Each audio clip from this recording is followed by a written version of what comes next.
our physical pain is a manifestation of our impermissible rage and the impermissible feelings that we have not allowed to come forth.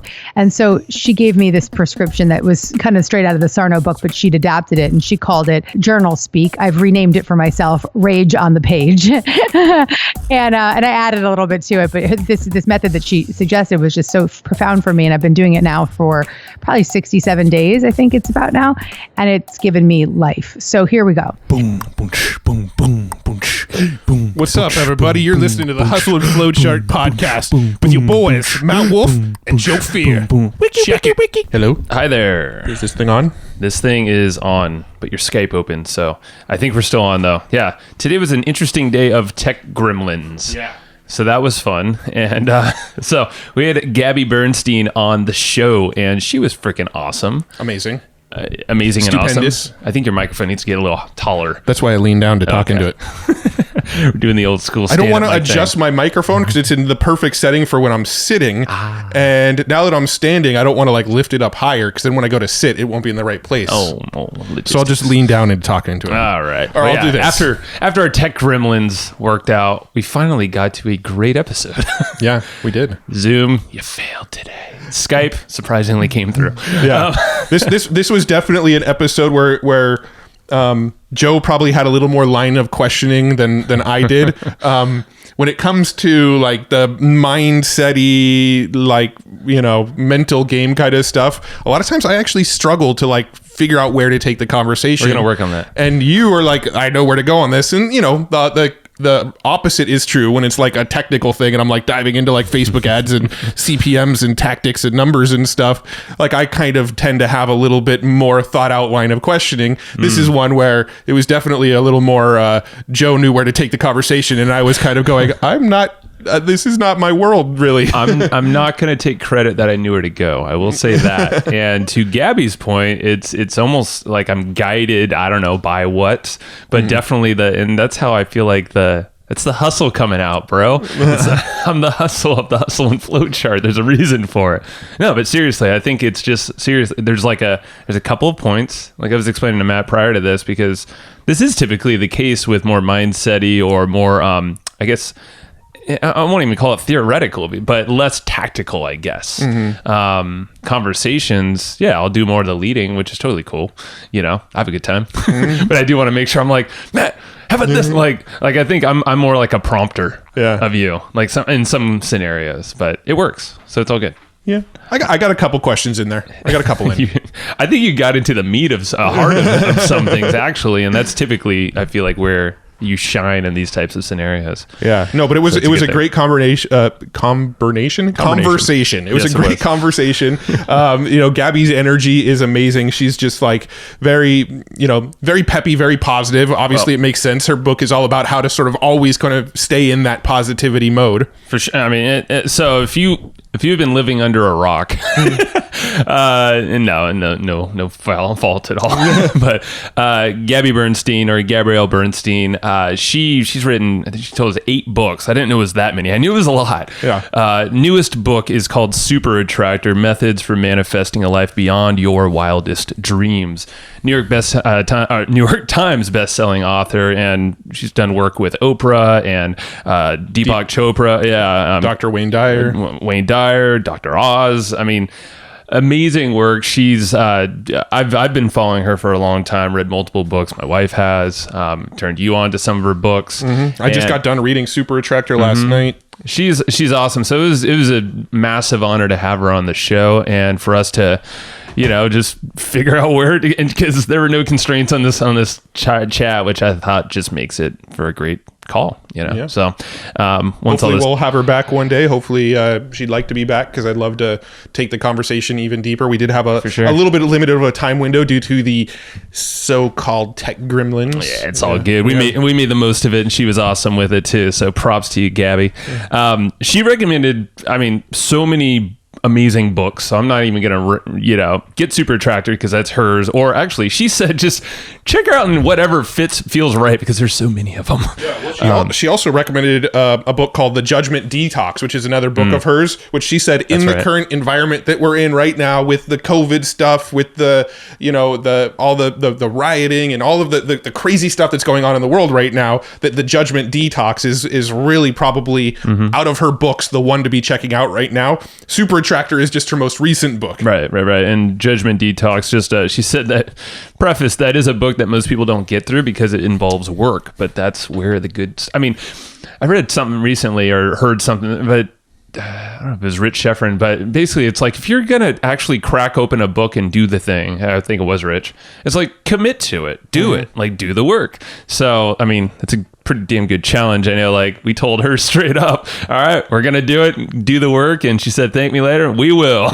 So I challenge you to do the same. But in this call, I mean, I don't think we even need to list out everything. I think the core of this thing was she gave us some very practical tools and practices that all of us can take to really work through some tough shit that we're all going through in our personal lives. And a lot of that's being uncovered right now because many of us are locked at home or been locked at home, and we're kind of like now in this new world, even though it might kind of look the same in some regards, it's different. Yeah. And it will be different. So this is like a perfect time to do this work. Well, there's this whole philosophy that you and I have been discussing a lot lately of you need to enjoy the journey, right? Like if you're so fixated on getting to a destination that you are just all hustle, grind till you get to the destination, but you're not enjoying the journey, the destination may never come, and B, you probably won't feel that great when you get there. So you need to be enjoying the journey.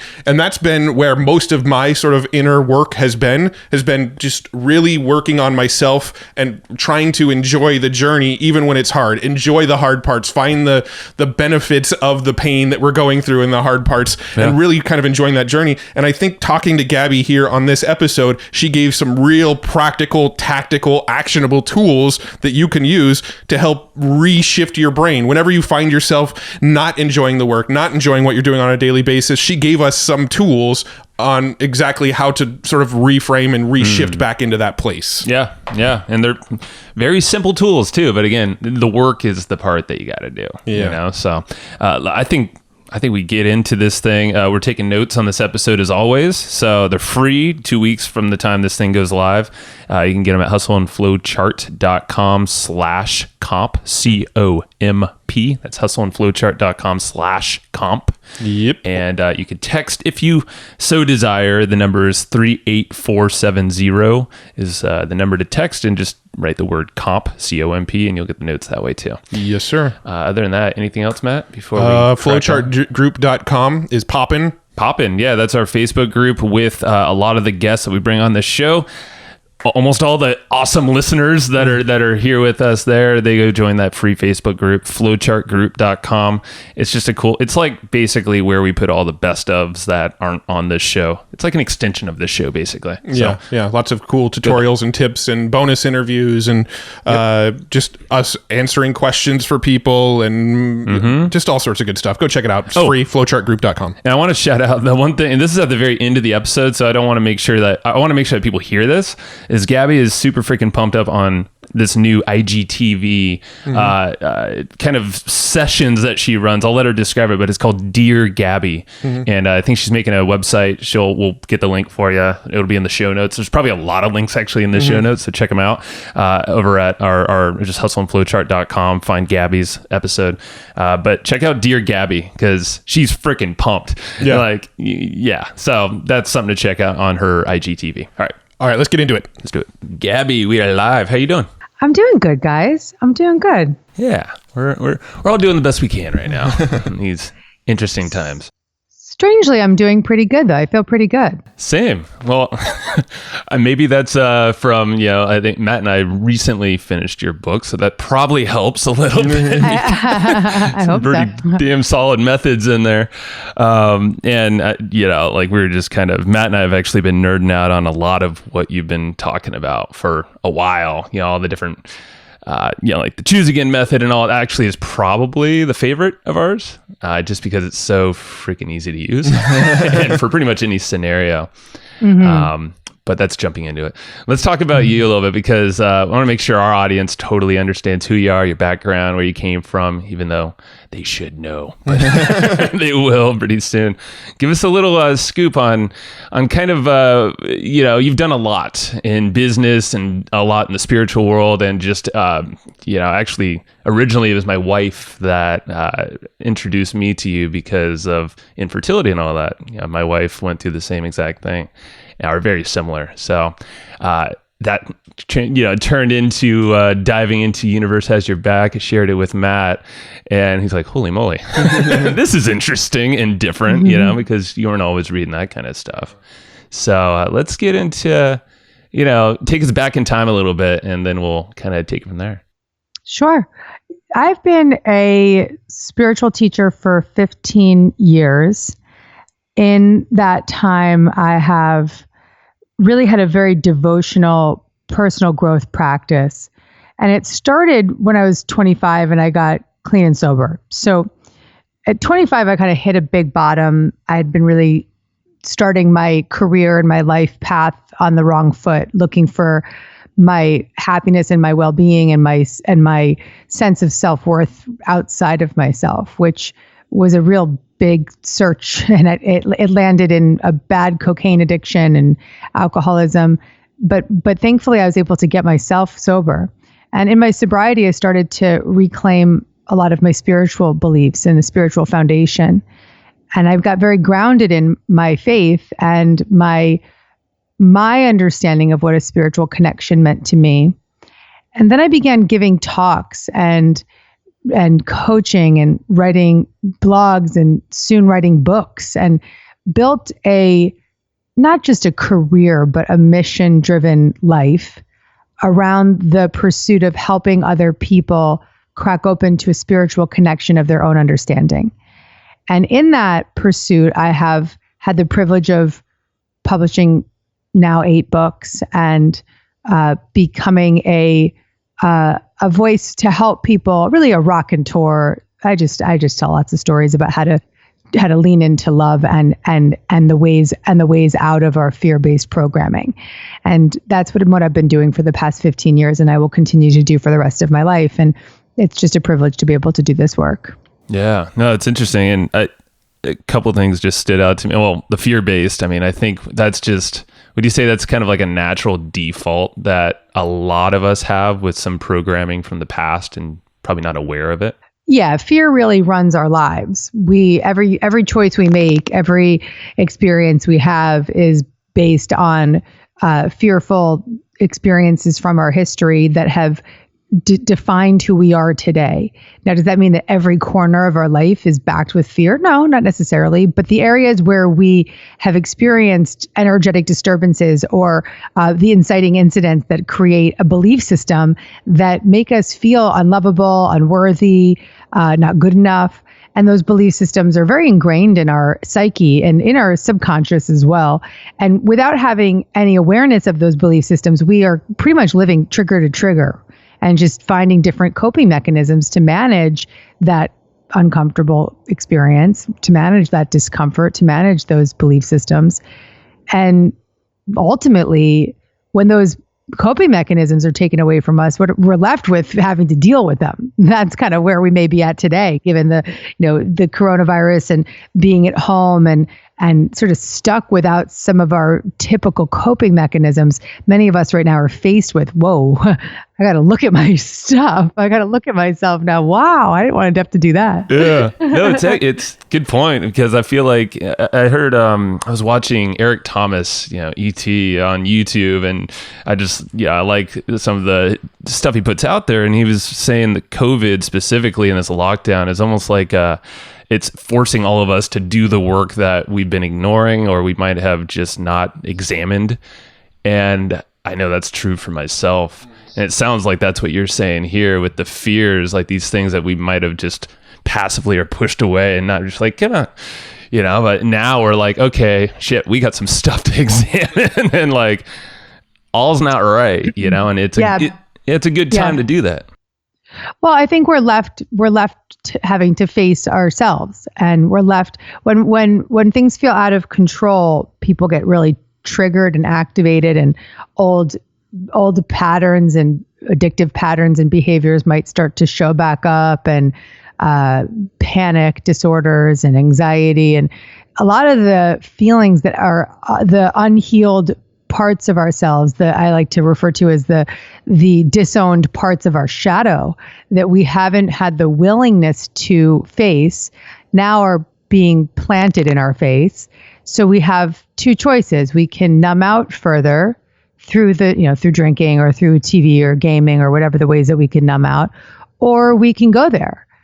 My hope is that more and more people choose to go there. When I say go there, get into the inquiry, get into the exploration, maybe open a self-help book, maybe get on a call with a therapist, maybe join a support group, maybe listen to a podcast like this, do something to explore the deeper parts of your psyche that may need to be developed at this time, particularly in order to feel safe, in order to feel secure, in order to feel grounded and have a sustainable experience right now.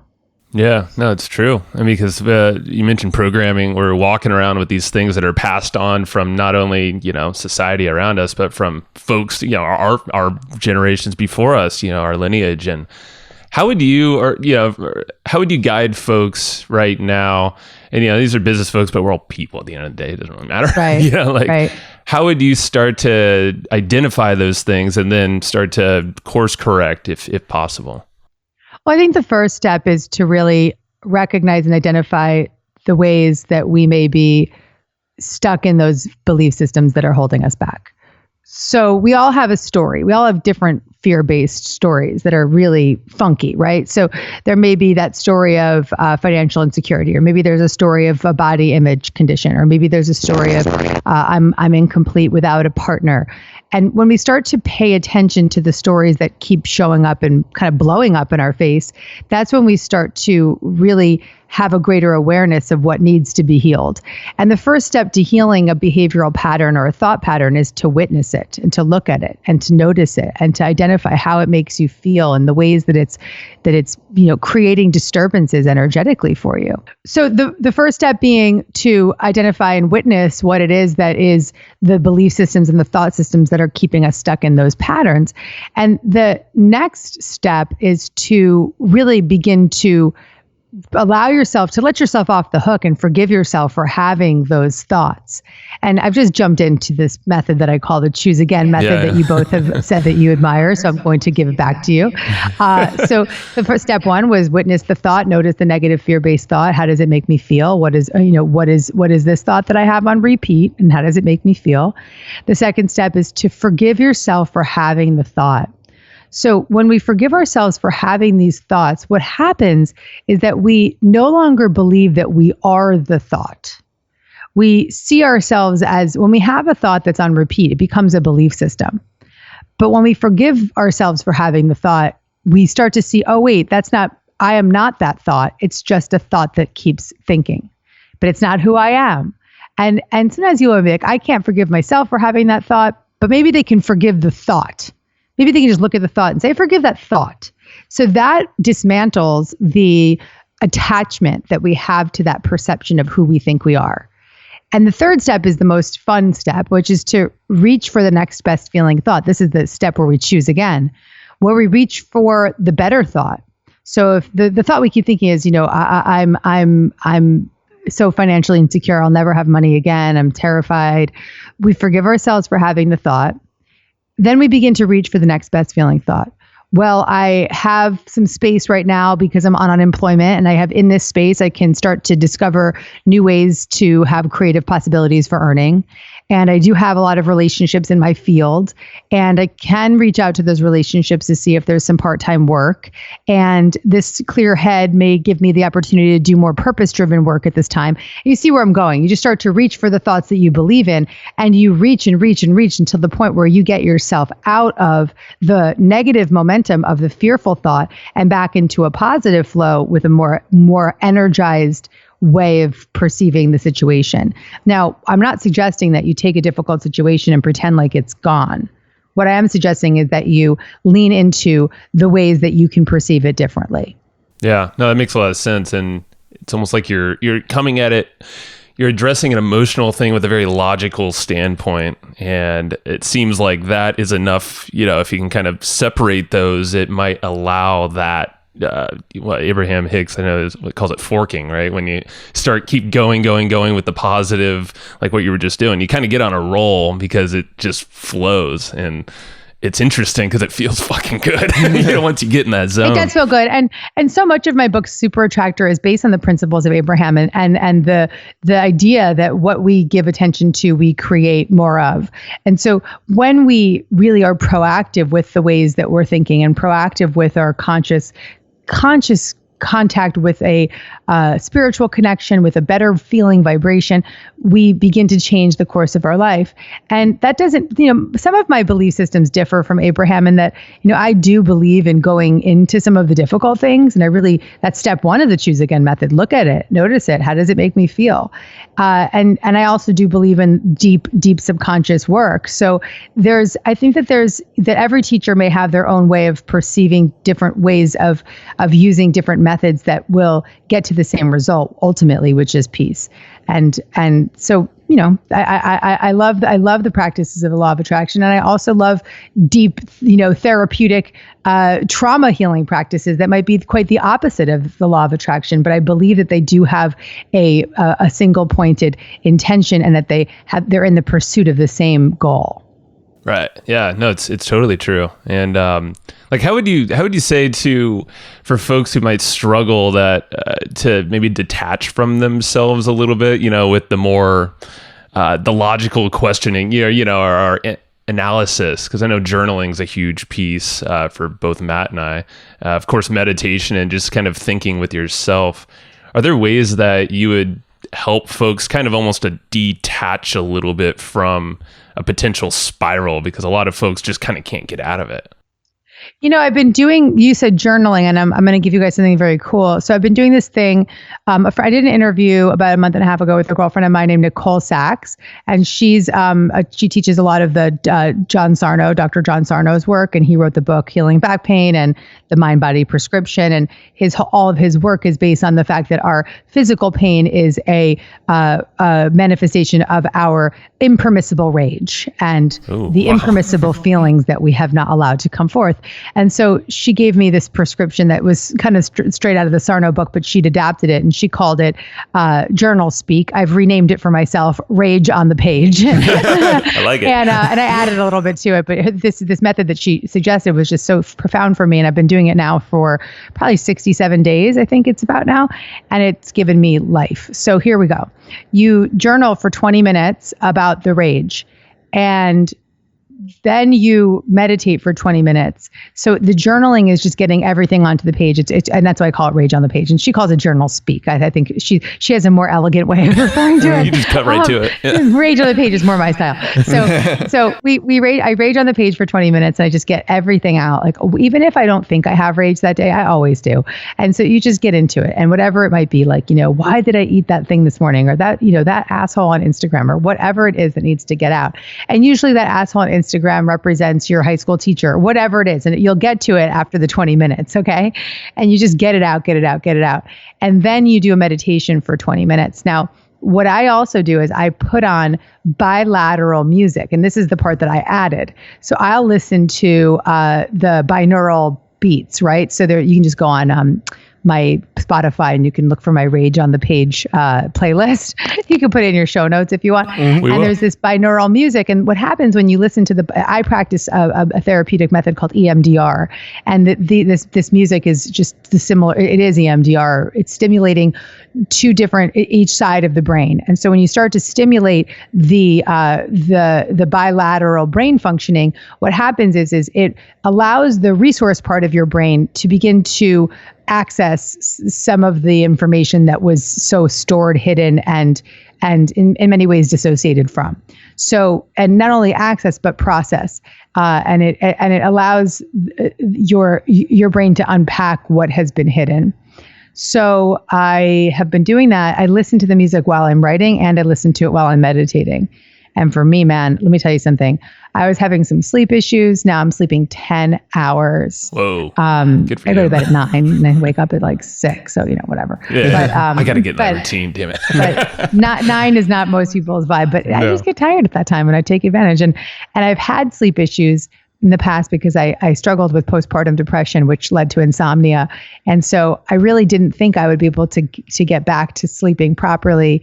And I had so much fear and PTSD around it. And one of the big parts of my healing was this Rage on the Page to really heal, among many other things, hypnosis and EMDR and things I did to really just heal the trauma of that experience. But this Rage on the Page, I can't emphasize enough how effective it is. And Nicole Sachs is it's her process, and she calls it journal speak. I love that. Now, I have a question. Going back a minute ago, you mentioned actual physical pain. And I notice a lot of times when I'm in like a sort of a not great mental state and I want to get myself out of the mental state, a lot of times I'm in physical pain. Like I get like neck pain a lot, and I'll be in physical pain, and I'll try to like redirect my thoughts towards positive thoughts, but then the pain in my neck starts to kick in.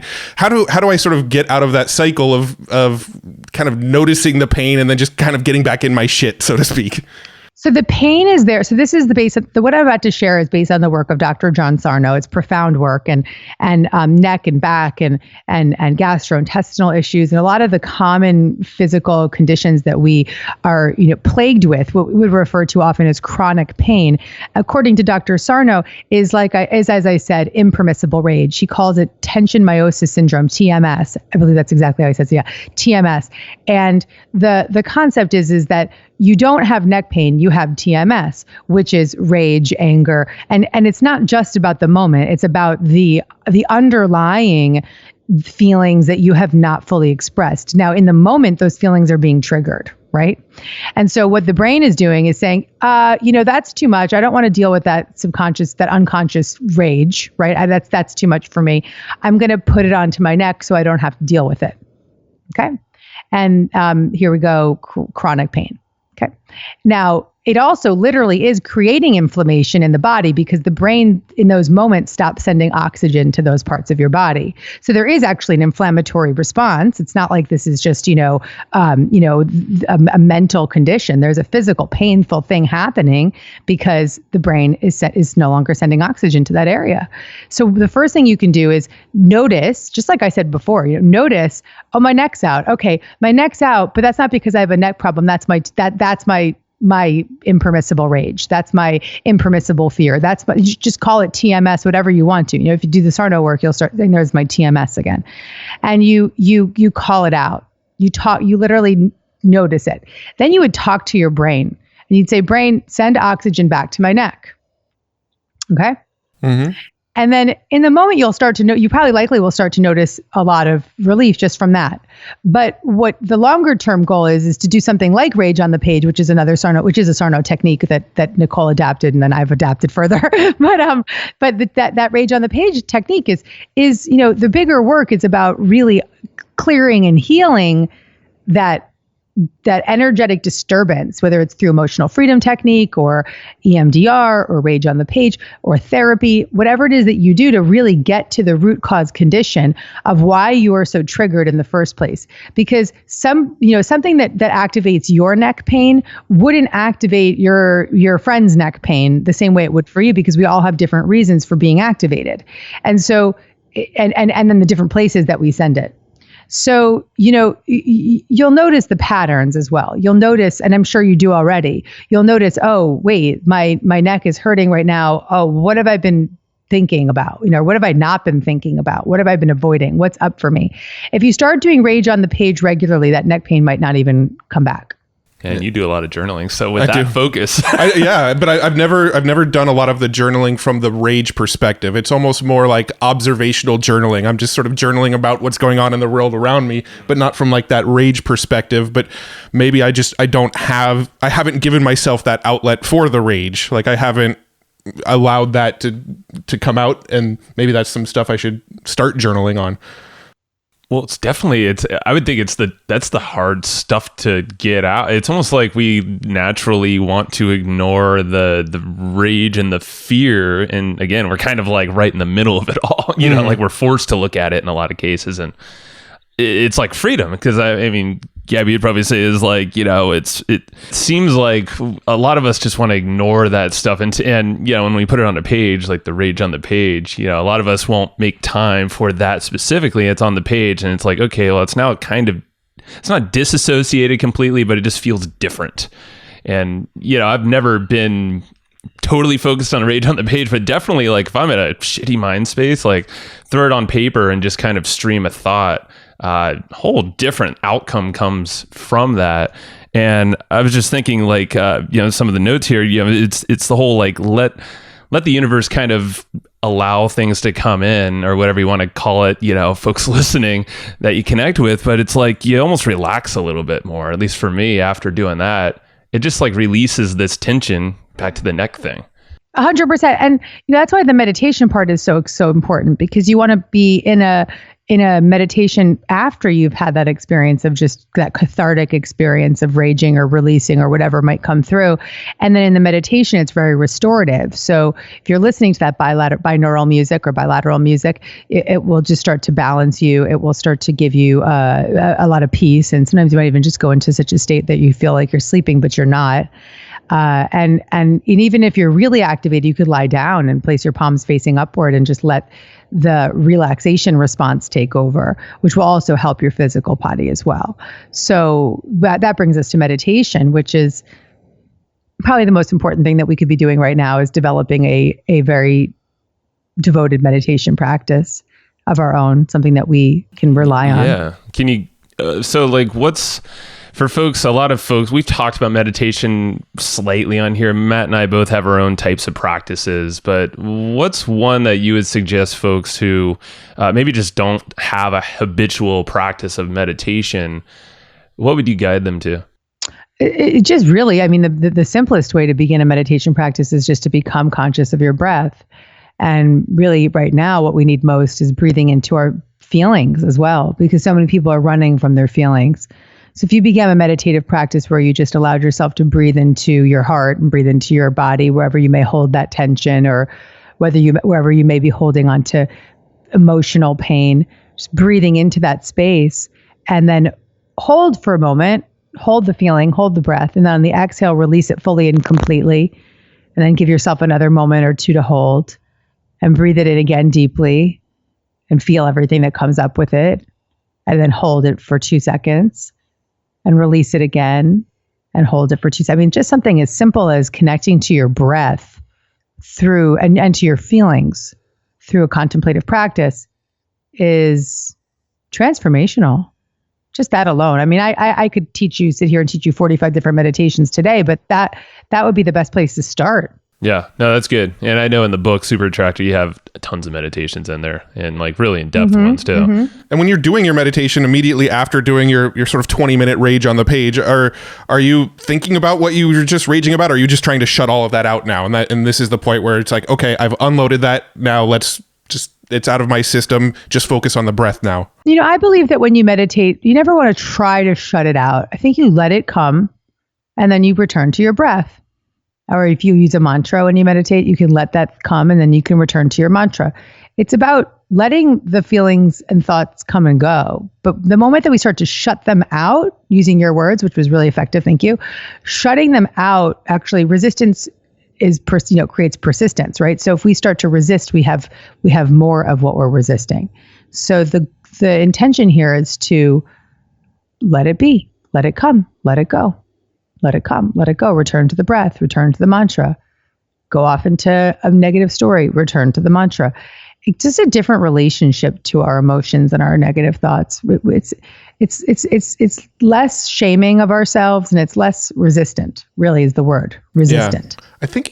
I don't remember if it was Naval Ravikant, but I was listening to somebody on a podcast, and when he was describing meditation, he sort of described it as not trying to completely shut up your brain so nothing is coming through it. It's more noticing what's going on in your brain. And meditation is the process of noticing that these things are entering. And then once you realize they're entering, just kind of acknowledge them, try to push them to the side, or I don't remember the exact wording. So don't think that this is exactly what Naval said, but it's more a process of noticing your thoughts and sort of being aware of them than it is trying to shut out all of your thoughts completely. Yeah, words like shut or push or control, like we then are just sort of back in that energetic place of trying to control our situations and our circumstances. And the gift of meditation is that whatever thoughts do come through is okay. So sometimes you might have meditations where you have no thoughts at all and you're so connected and you feel so deeply relaxed and zenned out. And then there's other meditations where you might notice your thoughts coming and going and coming and kind of haunting you. And that's okay too. That's what in transcendental meditation, that's what they would refer to as an active meditation. And TM, transcendental meditation, you use a mantra. And so if you detour into those negative thoughts, you just return to the mantra. And if you have a lot of thoughts in a meditation, that's okay. It's just an active meditation. There's a lot up for you that day. There's stuff that needs to be resolved. Let it come, let it go. Return to the mantra, return to your breath, whatever it might be. Yeah, no, it's because I've definitely dealt with that, and loosening the grip. Like when I was reading that in the book, forget the exact chapter, that it just kind of hit. I was like, man, because I know I'll cling tight to a lot of random things, but the practice, and I think it's consistent practice. Like you said, you were day 62 or something like that on the Rage on the Page and all that. I did a journaling practice starting at the beginning of the year. And I think I got, a specific practice about 3 months in. I was like, holy crap, like this is like profound. And I just started letting go of a lot of the baggage and crap that I was just holding on to. And, a lot of that shows up in business too, if it's personal life. The folks in business right now listening, it seems like a lot of this can probably resolve some weird, like you said, money issue or something. Maybe there's a team issue with the people that work with you or whoever. Typically, it sounds like it's some underlying personal thing you might have going on. Yeah, when the coronavirus, when the COVID stuff started to really hit, everyone was activated. Like everybody. It doesn't matter how spiritual or aligned or perfectly meditative you are activated. Okay. And so I, started freaking out on my team and like all hell was breaking loose. And then I was on the phone with my therapist. My therapist is like, I don't think little 10-year-old Gabby should be running the business. And I was like, yes, 10-year-old Gabby probably should get out of my business. So is that when like the Rage on the Page kind of kicked off for you? Or that's when the Rage really kicked into high gear. Let me tell you, I went full speed ahead. It was at that time that I began that practice. And I thank Nicole every day. I was so grateful. I'm so grateful. It's been really supporting me. Yeah, no, it sounds amazing, and it's perfect for probably everyone listening right now. It's like, come on, man, we're under this weird, and obviously now there's even, the social movements happening right now. There's just pressure everywhere, and it doesn't matter who you are, you're in it, or location, it doesn't matter either. And for business now, we have this team and we have this mission. You're mission driven, a lot of us are. Like that's going to affect that potentially. So it's really this simple. I don't want to call it simple because it can be difficult to start, this thing like Rage on the Page. So damn profound, it seems like. I don't think that these things are profound, but they're simple. And, that's the thing about having a career where I have this opportunity to share prescriptive methods because I've lived them, I've practiced them, I've made them my own, and then I've simplified them because I know that people don't want to work. They don't want to, and frankly, the freedom and the happiness and the joy I have has been the reflection of a tremendous amount of inner growth work. But it's because I've allowed myself to enjoy the process even when it's very difficult. So when we start to reframe spiritual practice or personal growth practice as our pathway to freedom, but not something that's going to be so difficult and so much work, that's when we start to see the simplicity of so much of it. I want to go back to a couple of things you mentioned, like way at the beginning of this thing, spiritual connection. I know a lot of folks will, like, for a long time, I wasn't connected to, like, it's so weird. I was just telling Matt, like, the word God, like, it turned me off for some reason. I had no reason, I had no, like, nothing against, but I just didn't feel attached. And then, universe feels a lot more but like love, connection, it's, how would you suggest someone who feels like they might be disconnected and not feel like they have this kind of greater thing out there? How would you allow them to find that? And how did you too? Because you were going through a lot, and you were 25. Like you said, like, is there a way that you guide people to find a connection that just feels right to them? Yeah, every single one of my books is about teaching people to crack open to the awareness of a spiritual connection of their own.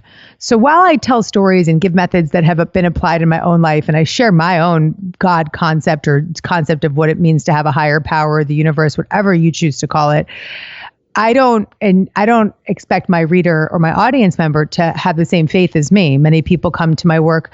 It's totally non-denominational work. So people can come to my work from different religions or different spiritual practices or paths. And so it's really just about, I always say, I don't care what you call it. I just care that you call upon it.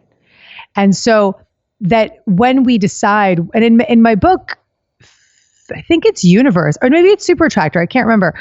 In one of them, in Super Tractor, I think, I give the reader this chance to write a faith statement.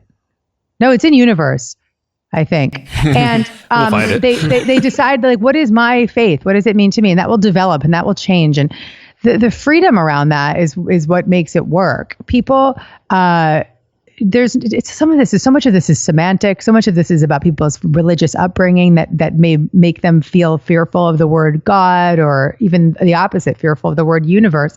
Who cares about the words? Just establish a sense of inner awareness. You can call it inner guidance. You can call it higher self. You can refer to it as your own inner wisdom, but it's the voice of love, not the voice of fear, that we are aiming to connect to. And there's a lot of ways to believe that we're making that connection.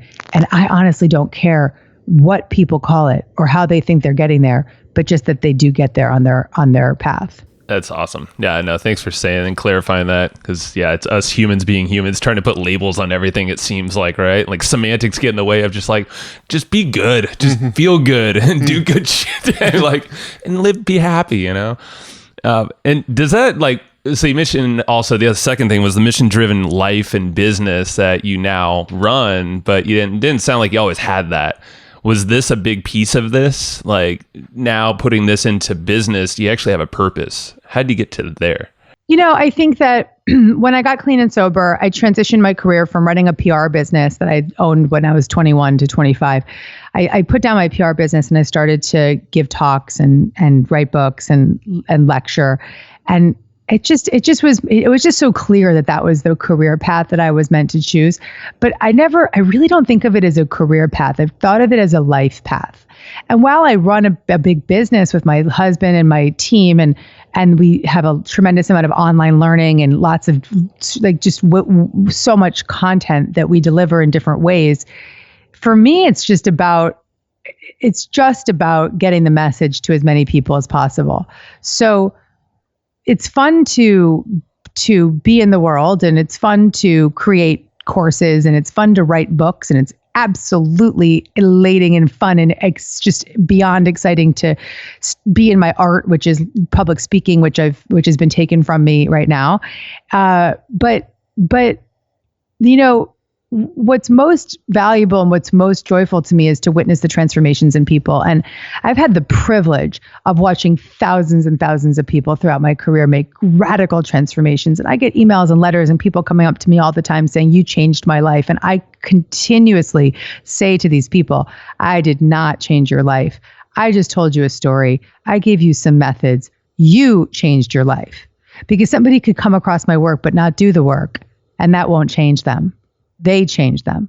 And so I just, it's such a privilege to be in a profession where you get to witness transformation in others, and you get to be a part of that journey, and you get to inspire people to be better. You just brought something up, about what's been going on recently for us with this beautiful opportunity that we have to take of just being better with regard to how we show up with regard to racial injustice, being better with how we show up politically, being better with how we show up for each other right now as we live through a pandemic.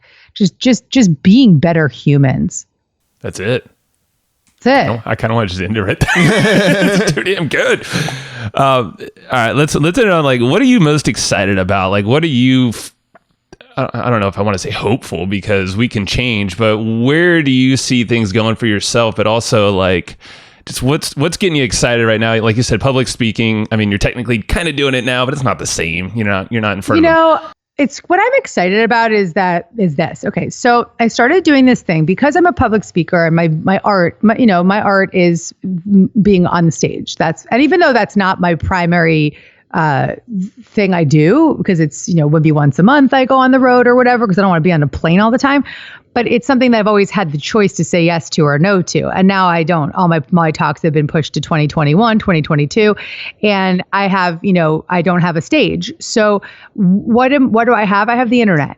And so I'd been going on, and I'd been like kind of doing my one-to-many, just me talking to the camera. And it's like, okay, this is okay. This feels like, but I was like, what I love most is seeing somebody in an audience and just workshopping them in real time. There's no question you could give me that I can't answer with authority. And because I'm answering from a spiritual perspective, there's an answer for everything, frankly. And I have this just tremendous confidence in giving the prescription in whatever form it needs to come through me. And I perceive myself as a channel for that information. And yes, my Gabby intuition and inspiration is coming through that, but there's also messages far beyond me that come through. And so I felt stifled that I wasn't able to do that. And so then I was like, you know what? Can I curse on your show? Sure. I was like, fuck it. I'm going and I'm doing it. So I got on Instagram Live, and I started a show called Dear Gabby. It's a few weeks old. It's killer. It's so damn good. It is literally the coolest thing I've ever done in my entire life. I'm getting text messages and emails from random people, like my mom's best friend, and just people of all ages being like, Dear Gabby is so awesome. And my mom's like, I've always thought you should have done a Dear Gabby. And it's pretty much just bringing people on, random people all throughout the world. I have no idea who I'm bringing on. I just pick people at random, and then bring them onto my show, and I see their face because it's two people on the Instagram Live feed, and I see them live, and I just start riffing with them. They ask me anything, and I'll just give them a prescription. I'll give them my Gabby download, and it's just what I will tell you right now is I know this with certainty that it will be a bigger platform. Like there'll be some network that's going to scoop this up, Sure. And I know that because of logic, but I also know that because of intuitive vision. And so this is the thing that I'm being called to do. And sometimes like they always say, make lemonade out of lemons, right? It's like, I was given this opportunity to find a different way, but in a way, it's given me this much broader audience, because my live lectures maybe put, at most like 3,000 to 5,000 people in a room, but on a Instagram Live, you could have hundreds of thousands of people watching as it's been reshared and shared and shared. And so the opportunity to be able to teach in that way still feels live, because that live element comes through, because I can see someone, I can see their humanness, I can see their reaction, I can see their tears, I can see their experience with me in the moment. And then, it's allowing me to express my gift. And then most importantly, it's allowing me to be prescriptive and supportive, and let other people borrow the benefits of watching the prescription unfold for somebody else. And so it's healing people in a entertaining way. And some little girl said to her mom, I love watching her. I don't understand what she's saying, but I love watching her because her energy is making me feel good. Like a 10-year-old little girl said that, Wow. And the reaction is just like unbelievable. And it's just, I just have to make sure people can find it on Instagram. If you go to Instagram TV, IGTV, is where their videos are living. Okay. It's, it's like hidden. It's also hidden. Yeah. I'm going to put it on a web page. Yeah. I'll probably have a web page, GabbyBernstein.com/Dear Gabby, that we'll have up by the time this airs. Sweet. And people can go watch the old episodes. But when I tell you, it is the most epic thing. I'm getting my event planner, who's been on the road with me for the past, 10 years for all of my book tours. She called me and she said, I didn't think you'd be able to bring what you have on the stage onto the internet, but you did. She's like, This is it. This is so killer. That's the way to do. I mean, I can just hear you are freaking pumped up. That's exciting. It's so awesome. You guys go watch Dear Gabby right now. I will. We'll definitely go check that out. That's awesome. So a couple real super quick wrap up questions. Do you have any books that you refer back to often or find yourself recommending? Obviously, everybody listening, go check out Super Attractor and The Universe Has Your Back and your various work that you've put out there. But are there any books that you refer back to or find yourself recommending often? There's a book I'm reading right now that I recommend to parents, but even to people who aren't parents, if you want to reparent yourself, or if you are a parent, or if you're having any kind of issue in relationship, just read this book. And it's called No Drama Discipline by Dan Siegel. And it's really, really tremendous. And it just gives us the opportunity to recognize how we've maybe been dismissive of other people's feelings and to start to meet people where they are, meet people where they're feeling, not what you think they're doing. And that is epic. That's amazing. I'm reading a lot of Peter Levine's work, Awakening the Tiger. Then again, I mentioned the Sarno work of the Mind Body Prescription. I really recommend to you, Matt, Mind Body Prescription. Definitely. That sounds right up my alley. He'll get it. Healing Back Pain is his most famous book. Or How to Heal Back Pain. I don't remember exactly how he phrased it. I often am reading multiple books at one time, which is just not always the best thing to do. Right. But those three, I think, would be very valuable for right now. And then there's a great Pema Chodron book called When Things Fall Apart. I think that's what it's called. Yeah, that I read a year ago, and I was just listening to an interview with her, and I was like, I should probably pick that up again right now. Yeah. It's always those good books. You're like, I'm going to read this every year. I'm like, yeah. Then 3 years later, I'm going to read this year finally. Right. Yeah. No, those are solid. And of all of my books that someone would want to read right now, while we mentioned Universe, we mentioned Super Attractor, my most important book is the one that people don't finish, and it's called Judgment Detox. Often people don't finish it because it's quote unquote work. It's asking you to go to places and look at yourself and do some things that might be uncomfortable. And if you really want to have some deep freedom right now from a lot of what you're experiencing, the divisive nature of what's happening online and all of the feelings we have about being closer to family and the stuff that's up, do the work of Judgment Detox and thank me later. Love it. All right. Expect an email from us later. Thank you so much. And where can folks get Super Attractor? Where's the best place to send them? Oh, just go to Amazon. And if you just type my name in, like a bajillion books will come through and you can pick out whichever's right for you.